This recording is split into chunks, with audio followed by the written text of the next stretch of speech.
Let's memorize the heart murmurs in 30 seconds.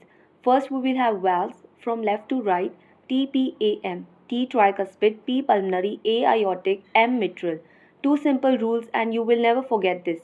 For systolic murmurs, 2S in middle and 2R on side. Tricuspid regurgitation, pulmonary stenosis, aortic stenosis, mitral regurgitation. For diastolic murmurs, exact opposite: 2R in middle and 2S on side.